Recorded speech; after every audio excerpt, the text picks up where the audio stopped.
Hey everybody, I'm Sarah. And I'm Vicky. And we are the Drama Mamas. Yeah, we are. And in this, our last episode of Shakespeare... Holy God. Finally. Yeah. I mean, I can't be the only one that thinks that. No. Like, when we started this, I was like, this is a great idea. Yeah. And now I'm like, Jesus fucking Christ. Right? I'm like, oh, I'm back in high school lit. But it's not lit. It ain't lit. It ain't lit. All right, so this is episode 10, The People versus 10 Things I Hate About You. Mm-hmm. So please silence your cell phones. Viewer discretion is advised. And now your feature presentation. So this was directed by Gil Junger, who has 66 directing credits beginning in 1987. Mm-hmm. Before this, he had directed episodes of The Jeff Foxworthy Show, Living Single, Ellen, and Dharma and Greg. Ellen, the sitcom, not Ellen, the daytime talk show. Good distinction there. Right. Since then, he wrote for According to Jim, 8 Simple Rules, and 10 Things I Hate About You, the series. Oh, so this is one of the very few Simple movies Rules that I noticed.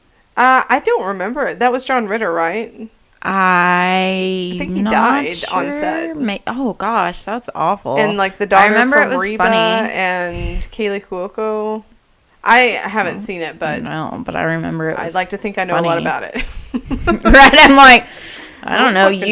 You know more about it than I do, I guess. It was written by Karen McCullough and Kristen Smith. Now, you might remember us mentioning those names before, and that is because they had written another movie we covered. Mm-hmm. What movie was that?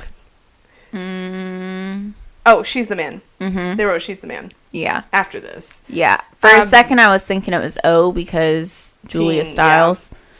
But then I was like, no, that's not it. Because I hated that one. Before this movie, there was really nothing that they had written that I recognized. And after this, they did Legally Blonde, Ella Enchanted, House Bunny, 10 Things I Hate About You, the series. Mm-hmm. All right. So this movie starred Heath Ledger and Julia Stiles. Yes. Heath Ledger has credits. I did not write down how many credits. You just weren't doing it this... I guess. I did it for Julia Stiles. Wow. I know. Beginning in 1992, before he had done some Australian television, but nothing that I was familiar with. And after he did The Patriot, A Knight's Tale, Lords of Dogtown, Brokeback Mountain, The Dark Knight, he died in 2008. Too soon. Too soon. Too soon. He was too pretty to die. He was so pretty. Especially in this movie. I love him in this movie. He was very fresh-faced. And he had just like a dusting of freckles. It was so cute, those freckles. Really cute. Julia Stiles has 54 credits beginning in 1993. Before this, the only movie I recognized was The Devil's Own. Heath Ledger has 23 acting credits. Thank you. Yep. Since this, she was in Hamlet, O, The Bourne Identity, The Prince and Me, The Omen, and a full season of Dexter. Oh, yeah, because you said she was in the season after the season where it should have stopped. Yep. Yeah. Her character is interesting, though. 1999, we covered the pop culture trivia for that in The Boondock Saints. Okay. So if you want to brush up on your 1999 pop culture trivia, you're welcome to do that. We encourage it even. Yeah, and I think there was another movie in 1999 because I remember saying it might not have even been Boondock Saints. It might have been something before that. I don't. Because I remember saying that I hadn't covered the Oscar winner, which was Shakespeare in Love. Oh, yeah. So I think we've covered it in an earlier episode. So if you go back and listen to the Boondock Saints and you hear my voice telling you to go back and listen to something else, apologies. Yeah, just, it'll be a couple minutes in. Yeah, it's no big deal. And it's a good episode. Yeah, just listen to the whole thing. Yeah, all of them. So trivia about 10 Things I Hate About You. The scene in which Kat reads 10 Things, the poem. Oh my gosh. Was the first and only take according to the DVD extras. That's incredible because that is a good take. Yes. Kat's tears toward the end of the poem were not planned. Really? I tear up every time I watch that. That's interesting because it's so real. Yeah. And I was like, when I was watching it, I was like, man, where is she going? Where did you go to get there? I don't know. But wherever that she went. Fast. It was. I felt it. Yeah. Heath Ledger improvised the moment where Patrick starts playing with fire. Like when they're in the science lab and they're talking about approaching him. First, he pulls out a switchblade and stabs the frog they're dissecting. Yes. And then he plays with the fire. Yeah. The whole film was shot at locations. No sets were used. Huh. Yeah, I thought that was pretty interesting. Heath Ledger beat out Josh Hartnett and Ashton Kutcher for the role of Patrick. Thank God. Heath Ledger... Oh, just kidding. According to the 10th anniversary commentary by the cast, Heath Ledger and Julia Stiles began dating during the filming, and they broke up in January 2000. Huh. Which is a bummer. You know. They had really good chemistry. They do. Like, you've heard me talk about how I feel about chemistry. Yeah. And they had spicy chemistry. So they started dating in Yeah, they probably just didn't date that long, but long enough. Cameron James, which was Joseph Gordon-Levitt's character, learns French in order to tutor Bianca. In real life, he is fluent in French. Huh. Is he from Canada? I don't know. He seems like a really nice person, so I think yes. But I do not know.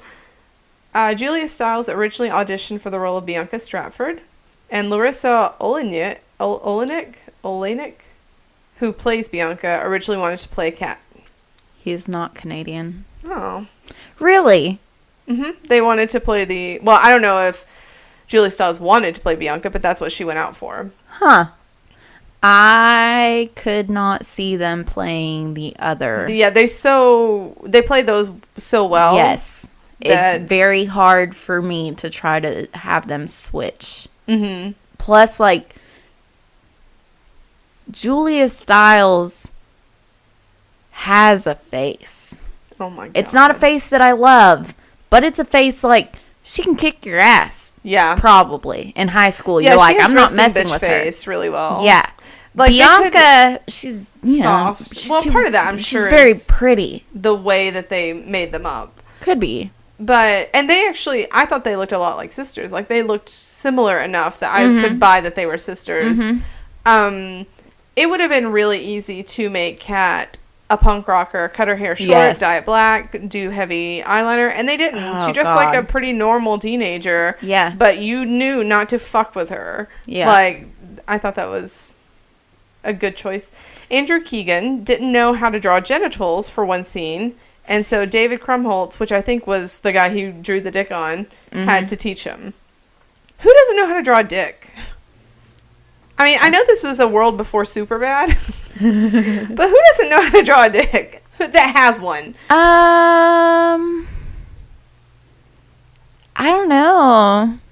I wasn't old enough in 1999. You were, what, 9? Yeah.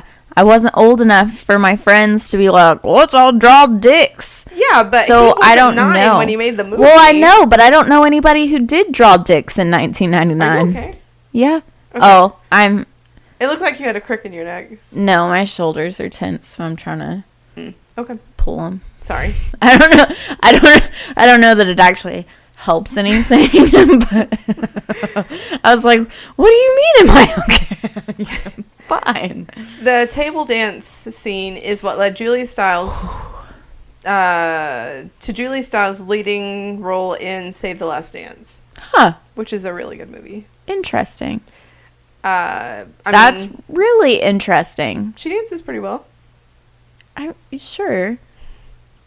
That song that she dances to is in an Oreo commercial now. Is it? And so every time I see that Oreo commercial, it makes me think of this movie. That's funny. According to Gil Junger, the director, there was a concern about Heath Ledger's Australian accent, but the director thought that it made him dangerous and sexy. It did. Excellent call. Yes. Excellent call. Yes.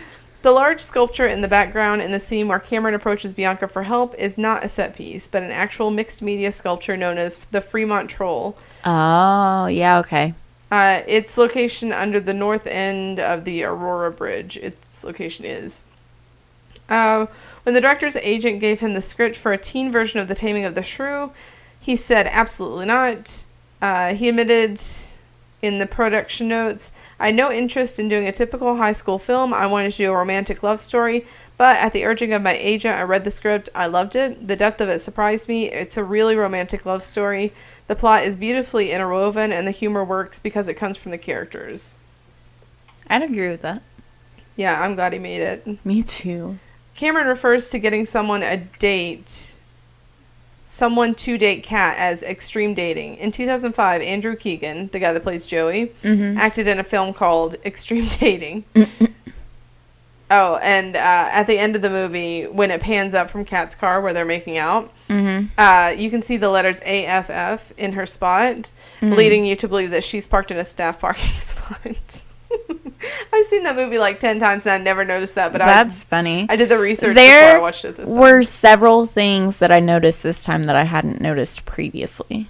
I saw this movie in theaters. Did you? Yeah. I did not. This is going to sound weird, but like I went with my parents. We went to see it together. I was like 12, 11 when it came out. And we went to the cheap theater about 30 minutes away. No, not the super cheap. Like the 250 theater. That's about 30 minutes away. And, yeah. So the drive-in? They liked it. No, not the drive-in. I love the drive-in. I like the drive-in. Luke does not. He says the sound quality. Yeah, no, the sound quality's shit, but you don't go for the movie. Yeah. You go for all the other stuff that's at the drive-in. It's fun. We took the kids last summer to see, I don't remember what we even saw. It was, the Smurfs, the newest Smurfs last summer. Yeah. And it was a lot of fun. Yeah. And they all passed out. The only one that was awake was Will. And we're just like, can we go? And he's like, I really want to see the movie. And we're like, okay. Yeah, we stayed. Well, I think we left, but we stayed longer because he wanted to. Right. So, okay, the general plot of 10 Things I Hate About You is Kat and Bianca are sisters. Kat is against the grain punk rocker chick. Bianca is prim, proper, loves to be, she wants to be the most popular girl in school. Yeah. So their dad is an OB and he is terrified of teen pregnancy. And so the rule is they don't date until they graduate. Yeah. Well, they keep fighting and he says, finally, Bianca can date when Kat starts dating. Yeah. So, Bianca this guy that really wants to date Bianca starts dating. Yeah. This is good. Yeah. He's just like, then you'll never date. Oh, I like that. It sounds fantastic. So, so this guy that's interested in her, he's just like, I'll find someone to date your sisters so that I can take you out. So he recruits a guy with money to pay someone. Yep. And they pay Patrick to date her. And she is not buying what he is selling at first. But he really takes the time and tries to understand what she's into, what kind of guys she likes. And he, acts accordingly. And he does get her to date him. And so Bianca goes out with the guy that pays first. And when she realizes what a jerk he is, she starts to date Cameron. And then Kat and Patrick kind of fall in love. Yep. And then she finds out that he was paid to go out with her and is shattered. She is, kind of broken. And but then he makes it up to her. And everybody lives happily ever after except Joey, and fuck Joey. Fuck Joey. That's, generally what it's about. So, what's Taming of the Shrew about? Have you ever watched Taming of the Shrew? No. Elizabeth, what's her name? Elizabeth, fuck. And Richard Burton. Elizabeth, why can I not think of her name? I've watched their version. I'm an old lady. It came out in 1967. Jesus. 1967. Yeah, and I've seen it. How crazy. Elizabeth Taylor. Why could I not think of that? And Richard Burton. And they play, like, the classic Taming of the Shrew, Shakespearean. Yeah. Okay. It's set in Italy. A rich young man named Lucentio arrives with his servants Tranio and Biondello to attend the local university. Lucentio is excited to begin his studies, but his priorities change when he sees Bianca, a beautiful young woman with whom Lucentio instantly falls in love. Yes. Instantly. That's Shakespeare. Mm-hmm. Just how many people do you think he stuck it to? Probably less than you'd think. Which is why that idea is so romantic to him. Sticking it to him. There are two problems. First, Bianca already has two suitors, Gremio and Hortensio. Second, Bianca's father, a wealthy old man named Baptista Minola, has declared that no one may court Bianca until first her older sister, the vicious, ill-tempered Catherine, is married. So Lucentio decides to overcome this by disguising himself as Bianca's Latin tutor to gain an excuse to be near her. Hortensio disguises himself as her music teacher for the same reason. While Lucentio pretends to be Bianca's tutor, Tranio dresses up as Lucentio and begins to confer with Baptista about the possibility of marrying his daughter. The Catherine problem is solved when Hortensio's friend Petruchio, a brash young man from Verona, arrives to find a wife. He intends to marry a rich woman, does not care what she's like as long as she's rich. He agrees to marry her before he sees her. He goes to the house to meet her, and they have a tremendous duel of words. Tremendous. Duel. As she insults him repeatedly, he tells her he will marry her whether she agrees or not. He tells her dad that she's agreed to marry him on Sunday.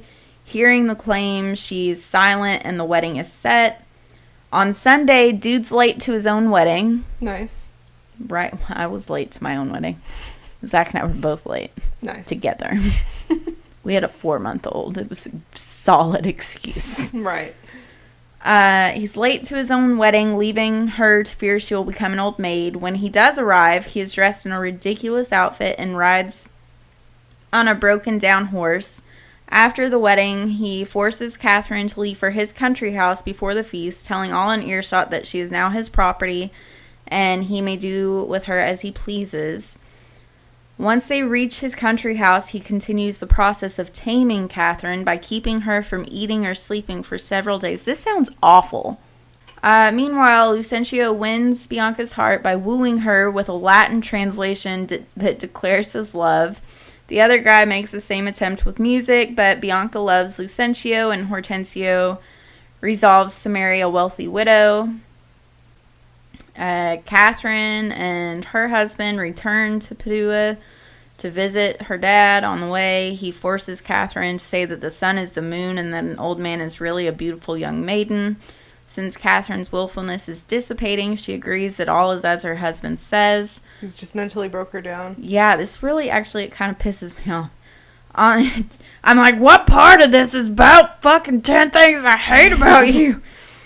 10 things I hate about fucking Petruchio. I don't remember that in the movie. Like, I remember him breaking her down, but it felt more like Scarlett O'Hara and Rhett Butler, where like he's just throwing her off constantly because she's like got a real high opinion of herself, and he's just constantly undermining that. And whack at it. Yeah, he's just knocking her down a peg. That's what I remember from The Taming of the Shrew. Gotcha.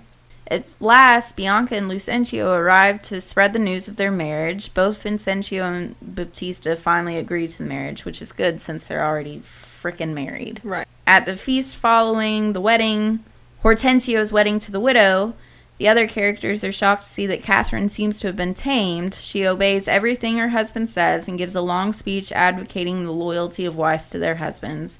When the three new husbands stage a contest to see which of their wives will obey first when summoned, everyone expects Lucentio to win. Bianca, however, sends a message back refusing to obey, while Catherine comes immediately.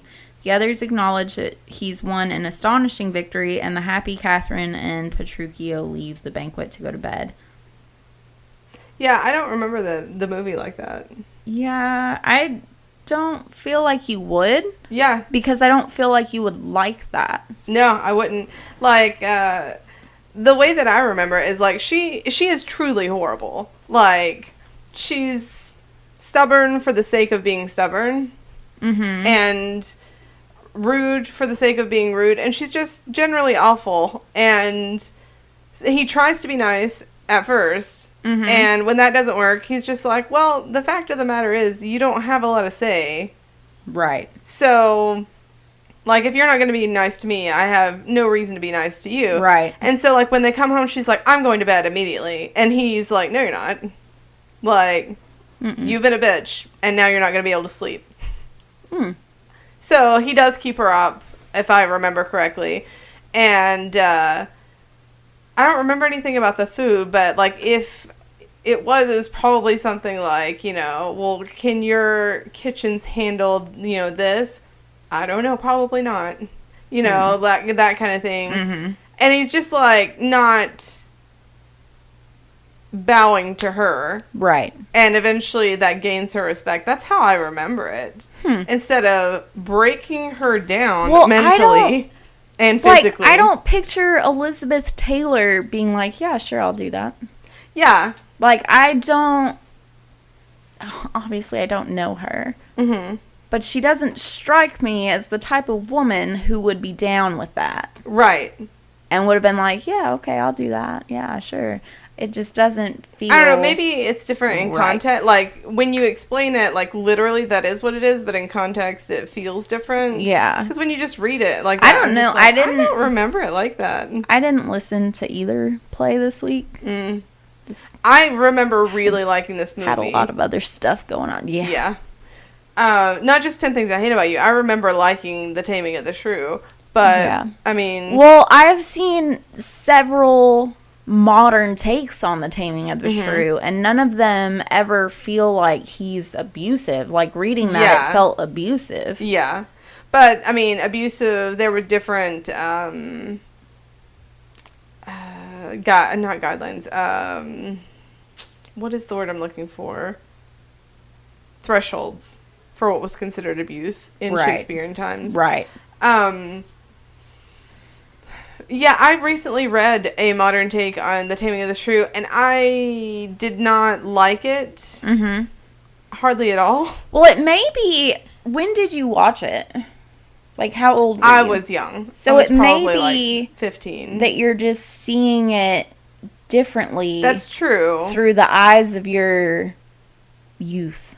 Right. Naivety. And you tend to gloss over some things that are problematic when you're younger because you just don't think about it. Yeah, you're like, Yeah, like he didn't let her eat. It's no big deal. Right? Yeah, it's kind of a big deal. I skip breakfast every day. No. I did not. I do most days. That's why you're so skinny. That's not why I'm so skinny. I'd probably be in better health if I would eat breakfast. That's true. But I don't like it. So, I love 10 Things I Hate About You. I do too. I don't know that I have anything bad to say about it, necessarily. I wish that my guidance counselor was like Allison Janney in this movie. What's her name? Perky? Miss Perky. Yeah. Yeah, like, Miss Perky. My guidance counselor was nothing like Miss Perky. Yeah, no, she doesn't give a shit. Nope. About she's there to write her book. Students. She wants to write her filthy erotica. Quivering member. And she takes her glasses off. Oh, I like that. She changed it to after seeing Heath Ledger. She was like, his bratwurst. And I was like, bitch, you are nasty. The best part of that was a bratwurst. Aren't we the optimists? Yeah. He's just like, what the fuck did you just say? Excuse you. Oh, man. The literature teacher is also hilarious. Mr. Morgan. When he interacts with the Rastafarians. Yeah, he said, don't even get me started on YouTube. What they say? Yeah, man. Yeah, because Kat had gone on one of her rants. Why can't we... Whoa, we're doing another white man. Why can't we have a woman? And he was not having it. He was like, oh, how about you tell me about why can't we have somebody black? Right. I said, he is not having any of your privileged white woman crybaby feminist bullshit. Yeah. And he's not. He's not. I mean, I'm not going to say anything, one way or the other. Feminism, feminists, whatever. Mm-hmm. But he wasn't having it. Yeah. Well, he had a point. I don't think him having a point invalidates hers, but he did have one. No, I think that as far as the social ladder goes, everybody knows that the white men are at the top and everybody else falls somewhere below that. I think that's fair. And as women, you're generally below the man of your race. Yeah. And, I would never say, I don't know that I would say, where white women are as opposed to any man of any other color. Right. I don't want to be presumptuous. And there's a lot But we're all below white men. There's a lot of factors that go into that. There are that a lot. we're not. So I'm sure we're not even aware of all the factors that go into that. No, there's no way we could possibly be. Cameron sells his love at first sight. So cute. He is so cute, and his little stutter laugh thing that he does several times is adorable. Cute. But he sells the hell out of his love at first sight. Yes, he does. I bought it. He seems just naive enough to actually believe it. Yeah, they felt like babies. They were babies. Yes. And in high school, that's the way it is. The fucking whoever you see, you're like, oh. With me, it was yeah. The first time you saw Luke, he ruined everything. No. Luke was not love at first sight for me. Luke was like fungus. He had to grow on me. And now he's like black mold in your lungs. You're never getting rid of him. No, in high school, it was more the first time I heard something truly witty come out of a guy's mouth. You're like, and if he was even moderately attractive, he had my attention. Yeah. I was just like, what? Say what? And even still, to this day, this is probably true. I have trouble if I get bored. Mm-hmm. And so in high school, with the exception of my long-term high school boyfriend, everybody pre-him and consequentially pre-Zach, because Zach was right after him. Mm-hmm. I had a 3-month tops limit. Mm-hmm. And generally, I would start looking for problems because I was bored. You're boring. One guy, he's too clingy. I was like, it's not working for me. One guy didn't have a sense of humor. I would just find things, and they would be the dumbest fucking reasons to break up with people. Mm-hmm. Dumb. Yeah, I have to be entertained, and there are a lot of things that I can say about Zach, good and bad. Mm-hmm. Not boring. Not boring. No, not boring. Not boring. He keeps me on my toes. And I need that. The conversation that Bianca has with her friend, where she's like, I know you can be overwhelmed and you can be underwhelmed, but can you ever just be whelmed? Yeah. And Bianca says, I think you can in Europe. Yeah. Oh, God. I was like, no. Cameron sneaking in a date request when he's just like, we could have French food. Right? He's like, if you don't want to speak it, we could eat it. And then we could kiss it. And I really wanted him to be like French fries.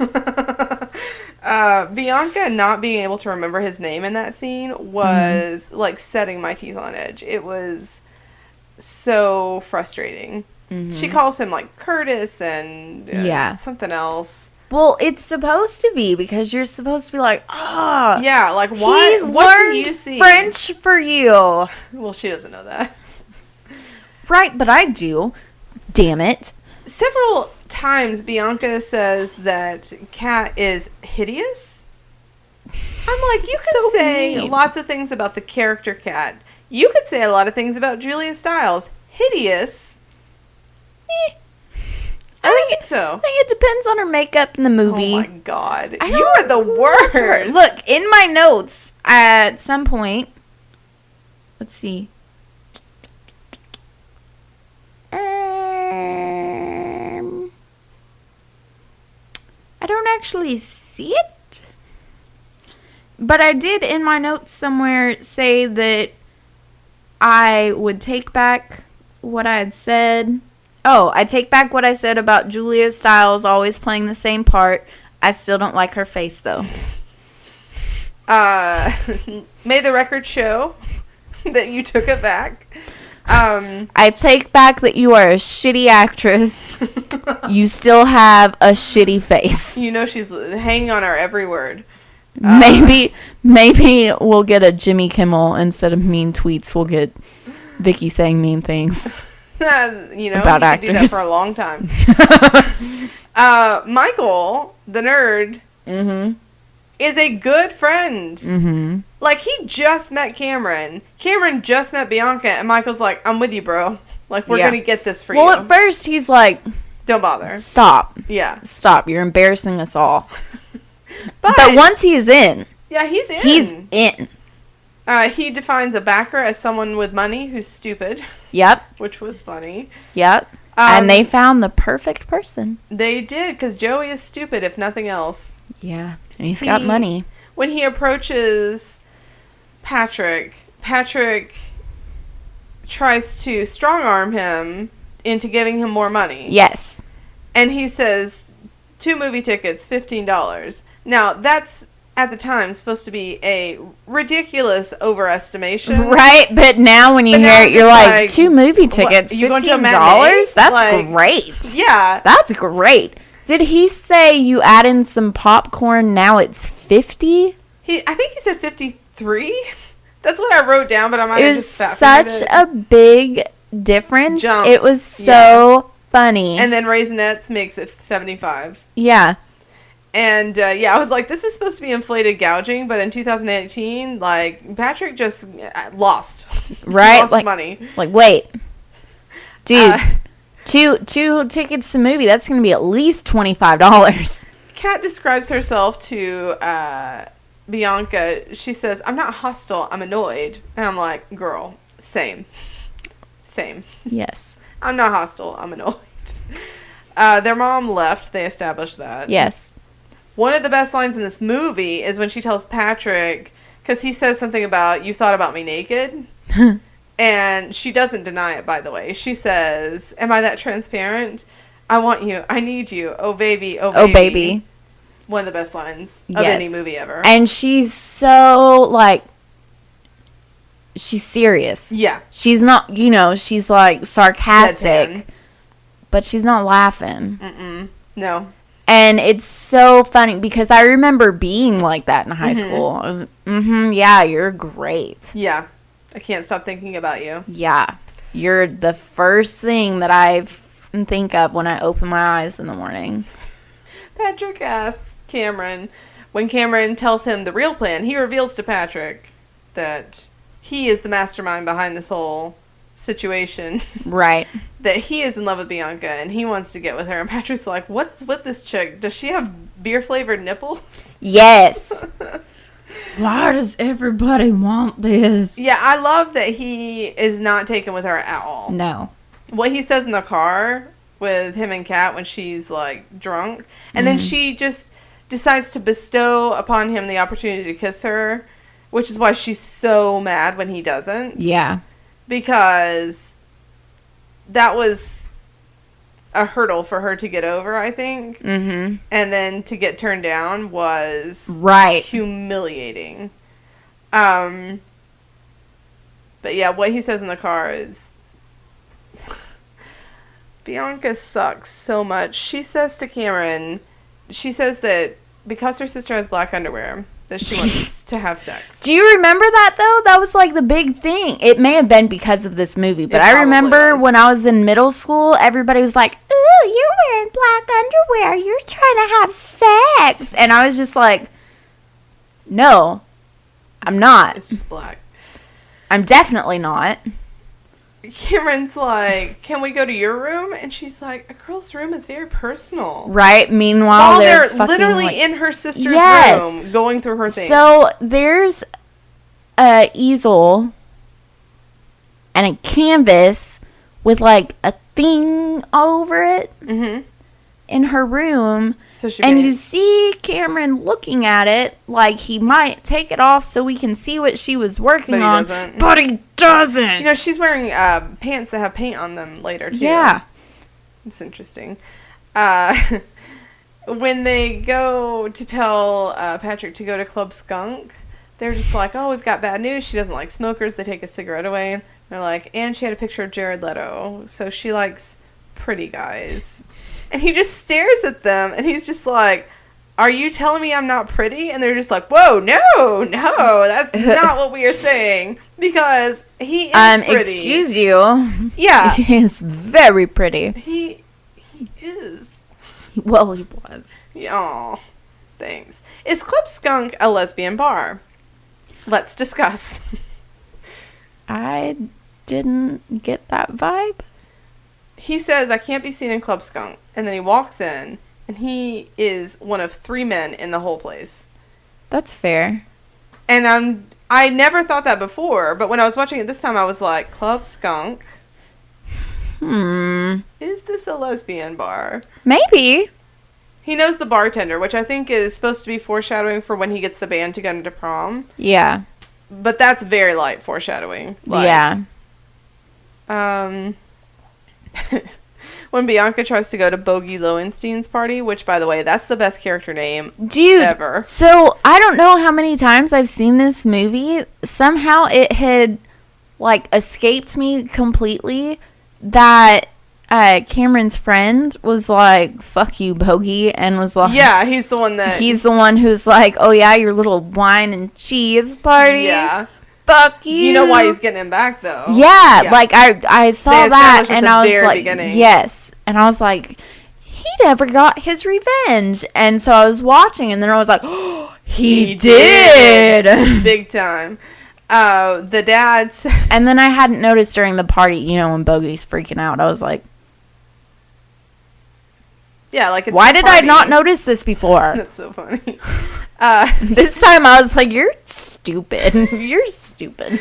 When Bianca's trying to go to the party, her friend says, it's just a party. And the dad says, and hell is just a sauna. He makes her wear the belly. Yes. Who knocked your sister up? Yeah. That look that she gives him. Just side eye for days. I just want you to remember the weight of your responsibilities. The party is really great because you get to see a lot of people's true colors. Yes. Like you kind of get to see a little more of Kat. Yeah. You get to see Joey is just vapid and stupid. Bianca clearly sees him. You hadn't gotten that She yet. sees her friend. Yeah, it's who's a just bitch. Like, too bad. Yeah. I said Chastity is not a friend I would want. Chastity. I kept calling her Gabriel Union. But then I said Joey is not a guy I would want to be alone with. No, never. Never. Cameron sees Bianca for how shallow she is. Yep. And we see Patrick be caring. And not just for Kat. He takes care of Kat. But, like, he gives Cameron this really good pep talk where he's just... Because Cameron's like, it's off. She wasn't into me. And he's like, do you like her? Then you need to work for it. Is this all worth it? Yeah. And I'm just like... I had never really thought about it in those terms where I'm just like, wait a second. Like, they really did a good job of building his character here. Yeah, when he rejects her kiss, it is... awful. Yeah, it like really hurts. Her face is It hurts. Like, I get why he did it. Yeah. And I salute him. He He even says, he was just like, she was too drunk to remember anything I did. And then she kicks a soccer ball at his head. Yeah. Oh, she remembers. Oh, she remembers. Pepperidge Farm. She remembers. You're so stupid. Why are time I got it in? Oh, I hate you. You know what's funny is my go-to is normally the North remembers, but twice I've said Pepperidge Farm. Pepperidge Farm remembers. While she was drunk, before he rejects her, she says, "You know, you're not as vile as I thought you were." And I was like, this is me every time I actually get to know someone. Right? Right after I've made that judgment call and they show me they're not actually a shitty person, I'm like, oh, you're not that bad. It's one of those things where, like, knowing her character, it's fine. It makes sense. But just taking that at face value, it's such a horrible thing to say. It is. Like, you're not as shitty as I thought you were. Fuck you, bitch. Well, I mean, you know, I guess because maybe not as extreme, but we have, like, I have a similar personality to the character. She's like, I can identify with her. I can. I've definitely told people before that I'm glad that I talked to them because they weren't as bitchy as I thought they were. I haven't said it in those terms, but yeah, I've also said something to that effect. Like, I'm glad that we kept getting forced into situations together. Yeah. Well, we both hold back. Yeah. We don't. And so it's a wonder we ever talked. I'm not really sure what happened. I don't know. You guys invited me to the movies to see The Hunger Games. Yeah, you got drunk at a Christmas party. Yeah, that's every Christmas. Yeah. That's how I deal with Christmas. But at the time, I did not know you that well. And we vibe well when we're both drunk. We do. We get on that same wavelength. We do. Funny. And it is not the same when only one of us is drunk. No. It is just not the same. No. Because I'm like, the last time you got super drunk and I wasn't drunk, I was like, what is happening? This is I know. You kept being like, eat a sandwich. And I was like, bitch, you're offensive. Do we need to rehash this right here on the podcast? No, because now I've seen the video and I'm like, bitch, eat a sandwich. No worries. For Eat the rest of your days. Sandwich. Hakuna Matata. Okay, so... Oh, God. When Cameron tells Patrick... It's beautiful. I hope I always act like that when I'm drunk. I do, too. Always. As long as I'm also drunk. Yeah. I don't know how Zach puts up with me. He's a saint. Yeah, okay. He's a silent sufferer, too. Yeah, and he's not very silent. No. When Patrick and Cameron are talking, and Patrick's like, I thought you were out of the game. And Cameron's like, until she kissed me. Patrick goes, where? Meaning, like, where on your body? And he's like in the car. And does not pick up on it. Heath Ledger just looks at him like he's fucking stupid. So like, funny. Okay. And Bianca, when she's doing archery and Joey comes up to talk to her, she just rolls her eyes, she turns, and she lets go. And she shot the gym teacher. Yes. Oh my God. Yes. It's so funny because just within her character, she does not pay attention at all. I think she looks over and then she just continues her conversation. Yep. But it's something that could have been really cheesy and annoying and with a different actor or a different director maybe. But it's so funny in this movie. Yes. Let's see. Another great line. Do not think for 1 second you had any effect whatsoever on my panties. Because he's like, oh, somebody still got their panties in a twist. And she's like, oh, hell no. No. Oh. And in that same scene, he is watching her, which could be creepy, but it's actually, like, really sweet. The way that he's watching her. Again, I saw this movie when I was really young, so it might be one of those things where it's always going to be romantic to me. Right. But he approaches her and asks her if she knows where the feminine mystique is. Yes. And they go back and forth, and they're fighting and arguing, and she basically tells him to fuck off, but before she does, she pushes the book into his chest. She found it. Yeah. While she was, like, dressing him down. Yeah. And it's just really funny. And he looks down, he's like, oh. Yeah, there it is. Yeah. I really dig the way that Mr. Morgan read the sonnet. Yeah. Where he, like, rapped it. Yeah. Mm-hmm. That was great. I feel like Shakespeare should always be said that way. Mm-hmm. For the rest of time. Sure. Anytime I hear it, I want to hear it like that. All right. And since this is our last episode, so it shall be. So shall it be written? So it shall be done. My high school experience was not like this. Mm-hmm. It's always like this in movies. Like, you got the big party and all the fucking kids. And I wasn't, like, a complete outcast in high school. Mm-hmm. In fact, you don't know this. Oh. When I lived in Macon, my freshman year, my first semester of my freshman year, I was one of the popular kids. And I went to a party. Mm-hmm. And it was not like that. At all. I was completely underwhelmed. Right. Because I was like, this is not... You weren't just whelmed?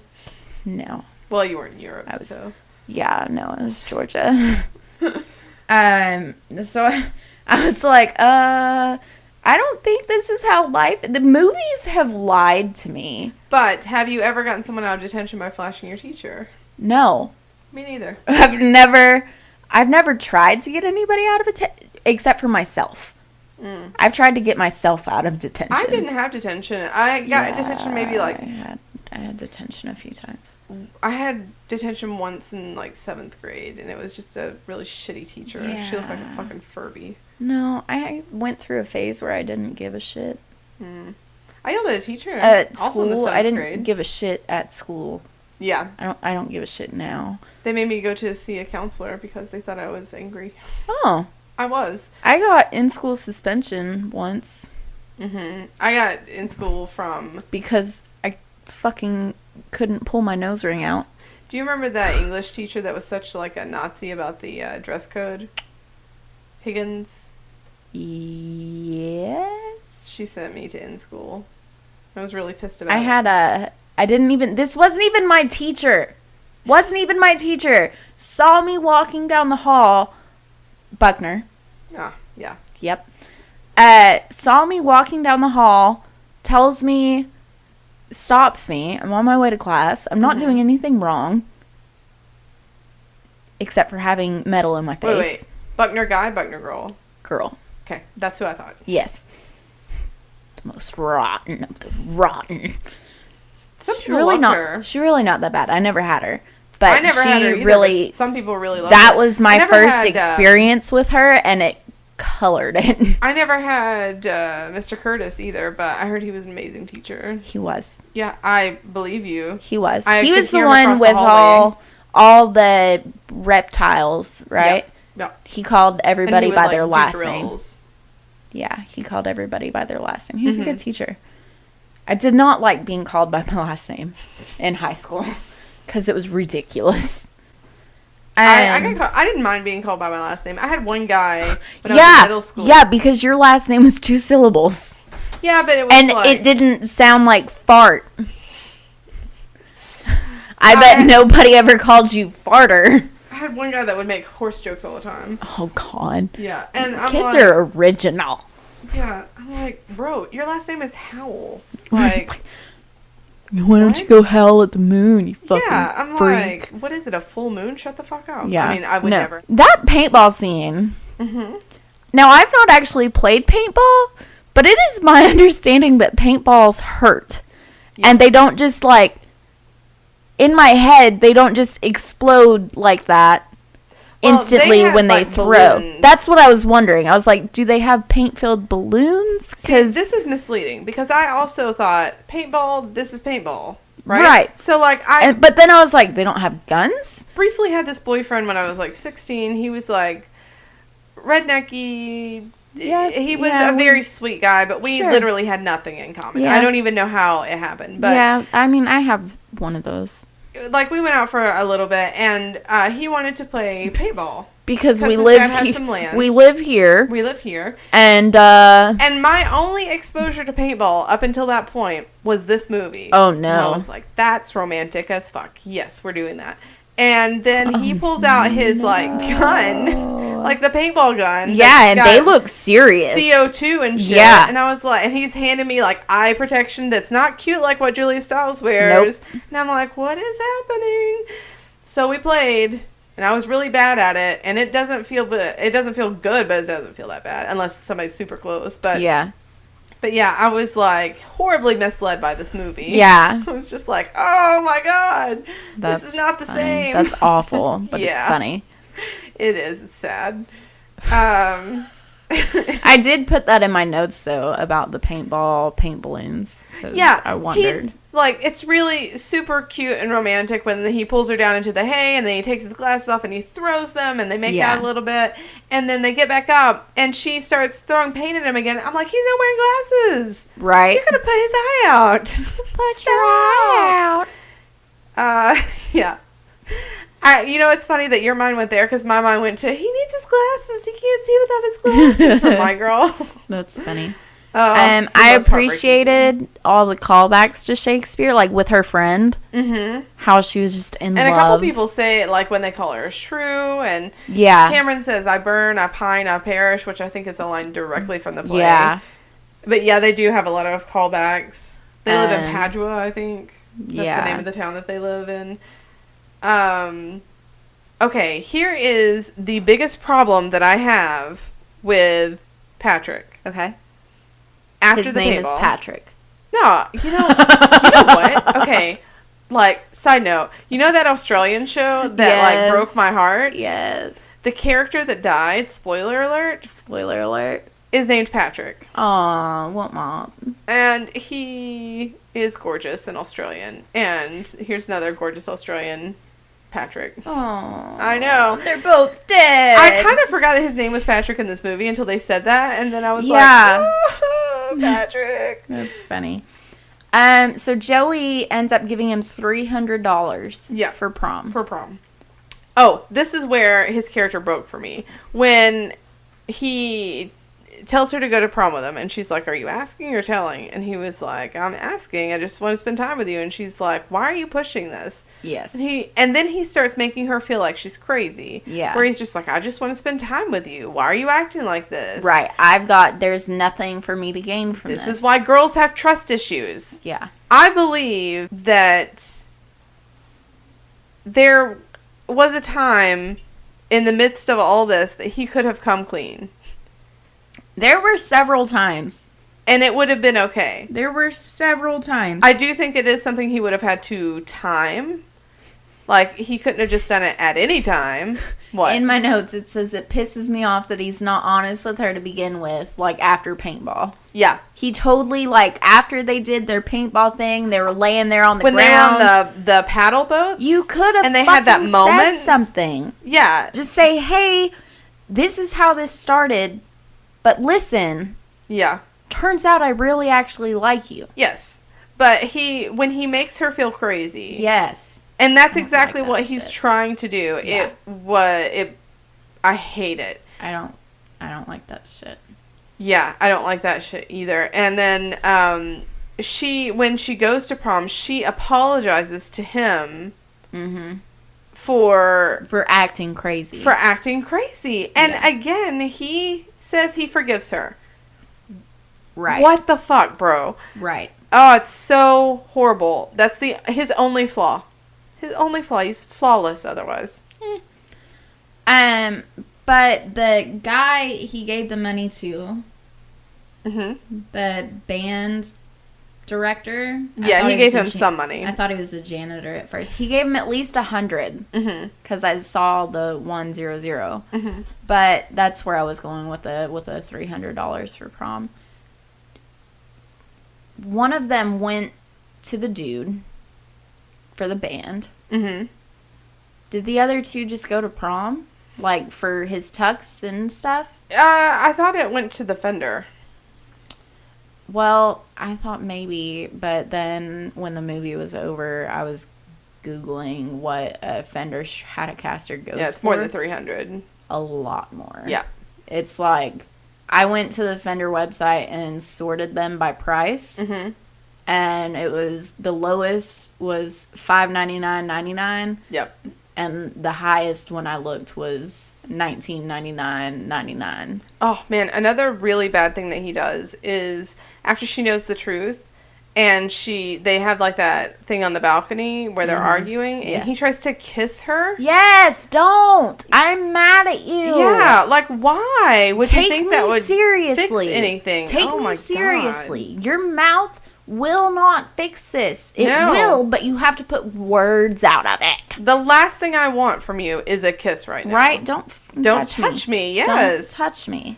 Oh, and then she reads that poem and it breaks my heart. Yes. Her breaking down breaks my heart. It reminds me of My Girl at the end when she reads that poem. Like if you don't cry during that, you don't have a heart. I've not watched My Girl.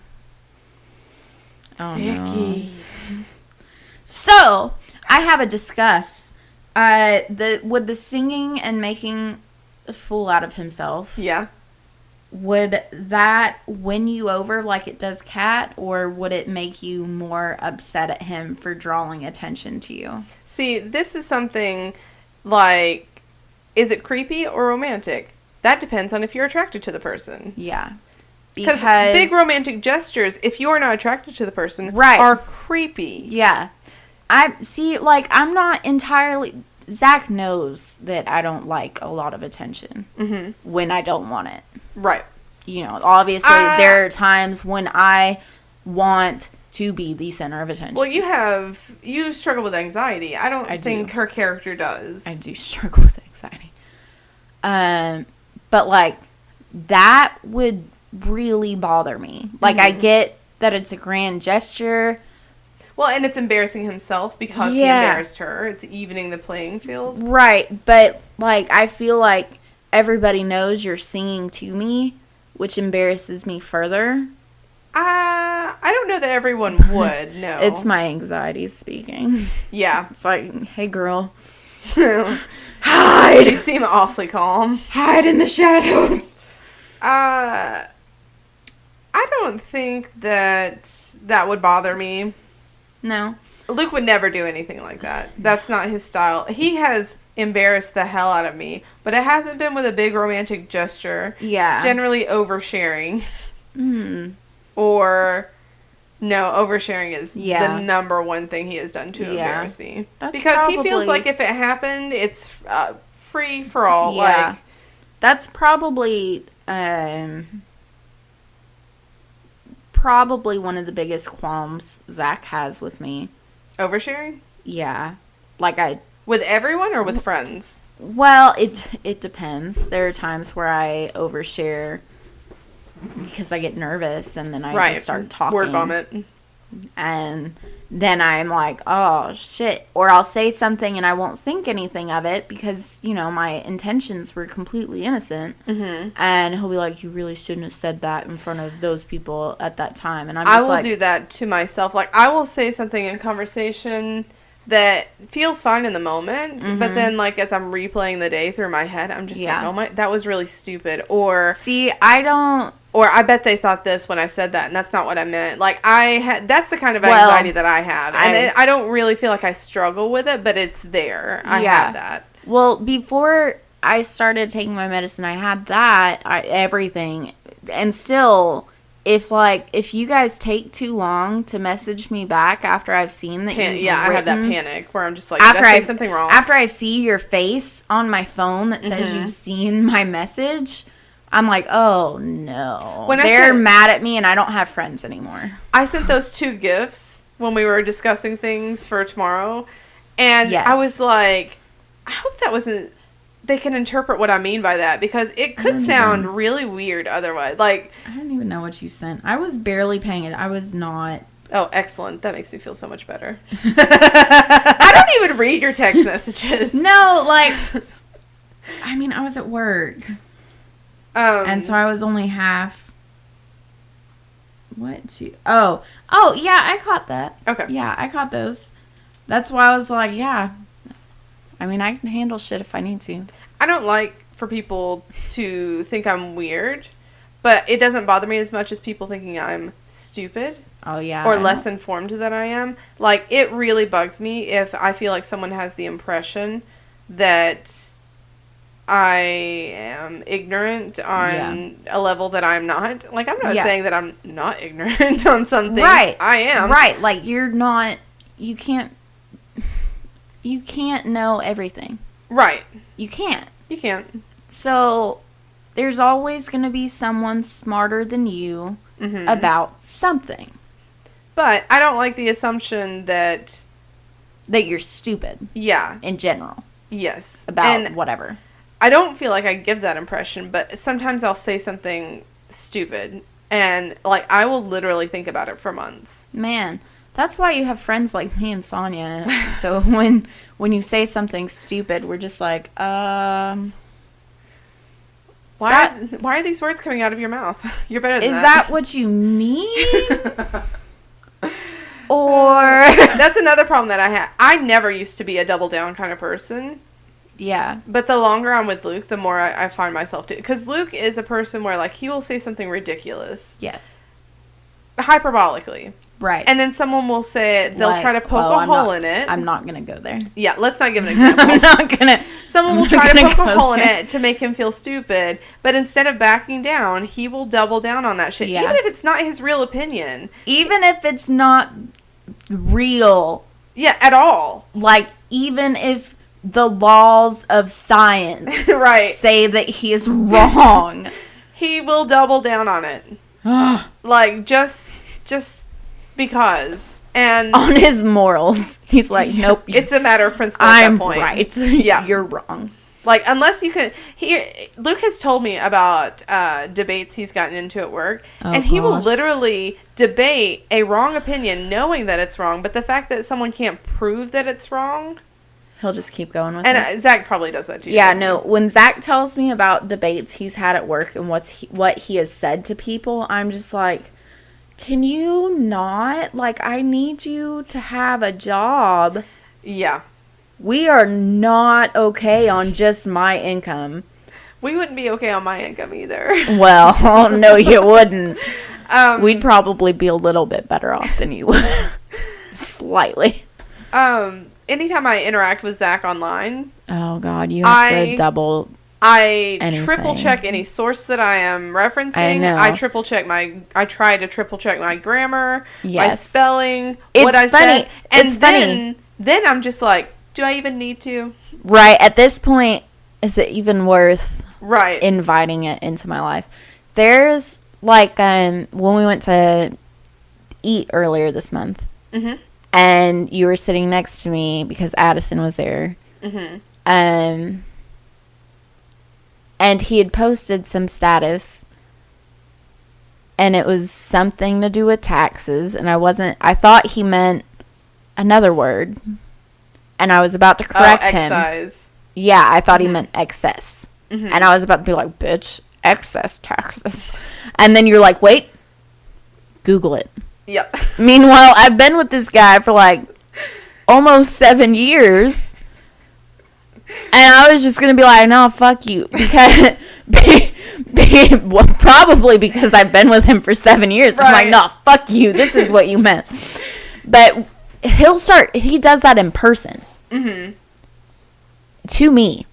Oh, yeah. And, like, there are times where I'll roll with it and I'll be like, okay, that's fine, whatever. Because, you know, I have invited this into my life. Right. But other times, I'm not having it. And I'm just like, Zach, this is not Facebook. Right. You do not get to talk to me like it is IRL. Facebook. I'm not some fucking rando who is just going to delete and block you. Right. Like, you still have to sleep next to me later. Hopefully. Shall you survive the rest of this conversation? Yeah. So tread lightly. With Luke, I will say, I don't want to have this conversation with you. Like, and generally, he'll just be like, well, actually, usually he's like, why not? What's wrong? What's happening? I can't talk about this right now. The fuck do you think? Like, I don't want to have this conversation with you means let's talk about it some more? Like, yeah. Anyway, so who's your MVP?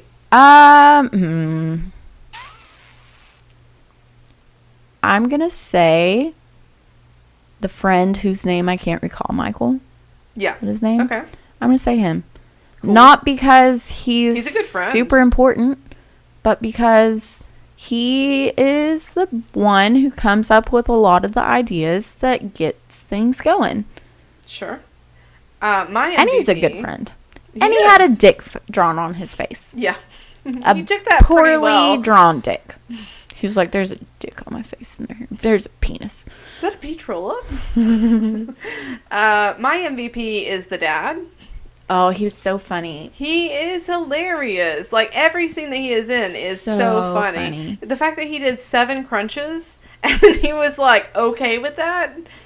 He said to Kat before they left for the party, he said, no drinking, no drugs, no kissing, no tattoos, no piercings, no ritual animal slaughters of any kind. Because with Kat, it could happen. It could happen. You need to just put it out there. And I was just like, damn, dude, she's trying to break all your rules. She didn't try to kill any animals. Right, but she didn't do any drugs that we know of. That we know of. But she definitely drank. A lot. And she tried to kiss. Yeah. I mean, can you blame her? No.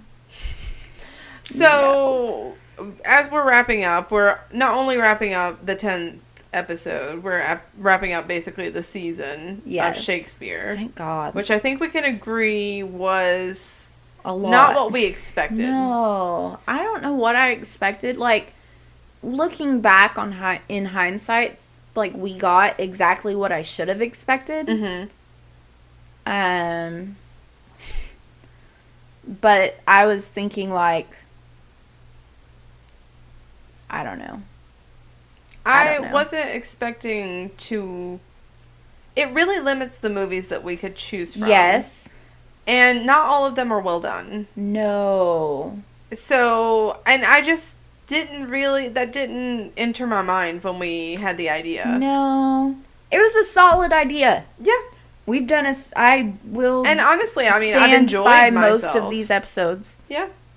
I mean... I won't stand by all of these movies. Right. Listen to the episodes. You know which Some ones. of these movies suck. Yep. What was your favorite? I mean, I don't think we should count 10 Things I Hate About You, because I think going in, we both knew we liked this movie a lot. Yeah. What was my favorite? I really liked She's the Man. I really liked Big Business. I liked Big Business. I think my favorite was probably The Lion King. I didn't really love Hakuna O. Matata. No, I hated O. I think Didn't everybody love Throne of knows. Blood. I would have liked Throne of Blood more had I watched it in English, like with subtitles the first time. Because the second time I was frustrated that I'd already seen this. I didn't dislike My Own Private Idaho, but I don't think it's a movie I'll probably watch again. If Luke wanted to watch it, I'd watch it with him, but... Yeah, I don't know. I might watch it again at some point in the future. Like, I don't want to say never. Mm-hmm. But I probably won't. Yeah. There's so many other movies, and there are more movies being made every day. Yeah. And even, like, with books, unless it's got something that I really, really dig, I don't like watching movies over and over. It depends. Yeah, it depends. Like, there's some movies that are comfort movies to me. Yeah. We just talked about this in between episodes. like, if I am in a mood to just have a cry, Yes. there are movies that I go to for that. Yes. Like, Rocky Horror, I'll watch that 1,000,000 times. Mm-hmm. Stephen King's Bag of Bones, Mm-hmm. I'll read that 1,000 times. But, like, movies, like... Just random movies. Random movies, you know. Most of the time, after I see something, I remember it. Right. Not recently. While You Were Sleeping is a movie I watch every year around Christmas time. Yeah, I watched it with Sonia this year. Yeah, last year. I'm not thrilled about that. Oh, that's funny. That's a movie I watch it every year. It's just like, it's my Christmas movie, and I know it's not super Christmassy. Christmas fine. is in it. It's Christmas time. But to me, it's she just says like, Merry Christmas. Well, they celebrate Christmas. They celebrate Christmas. It's Christmas. It starts on Christmas Day. Yeah. But, like, that's a movie I've watched 1,000 times. The Cutting Edge is a movie I've seen 1,000 times. I love that movie. That movie feels like The Taming of the Shrew. Yeah. A bit. I say yeah, like I've seen it. You've never seen it? No, haven't we talked about it? Maybe I have seen it, because I feel like we've talked about it, and no, I've not, I don't know. We need to watch it. I have it. I feel like we've discussed talking about it. I love it. We've discussed talking about it. Yeah, it's like, it's getting late. We've discussed watching it Yeah. for the podcast. Yeah. Previously. But that's a movie that I think when we were talking sports movies. Yeah. Yeah. And it could be in a rom-com too, but... Yeah. Okay, well, I think that's pretty much... We've covered everything we need to. Yeah. So we want to thank you guys for listening. We have completed season 2. Season dose. Unless something drastic happens between now and the time we're recording this and the time the polls close, it looks like we're doing time travel next. Yeah, unless something crazy happens. Some movies that we have kicked around for that would be like 12 Monkeys, Donnie Darko, The Terminator, Edge of Tomorrow, Primer. Primer is a movie I started to watch, but I was just like, I think I was drunk and sleepy and was not following, so I just stopped it, so I've not seen it all. Looper? Yeah, Looper. Zach and I saw that in theaters. Yeah, it's good. It is good. I said 12 Monkeys, right? You did. That was the first thing you said. One of the surprising things, usually if they do a series based on a movie, I don't super dig it. Right. But the 12 Monkeys series on Sci-Fi is actually really interesting. It's interesting. Okay, so... Thanks for listening. We really do appreciate it. You can rate us on iTunes or Google Play or wherever the hell you want to. Yep. We'll take what we can get. We will. Contact us on social media. We are on Facebook, the Drama Mamas Podcast. We are on Twitter at Drama Mamas Pod. We have a Gmail, dramamamaspodcast at gmail.com. And unless there was anything else... No. I bid you all good day. I hope you all burn in hell. As that's always, like your favorite thing that's come from this Shakespeare movie. From this season. Hands down the best thing. You're stupid. As always, remember to save the drama. For these mamas...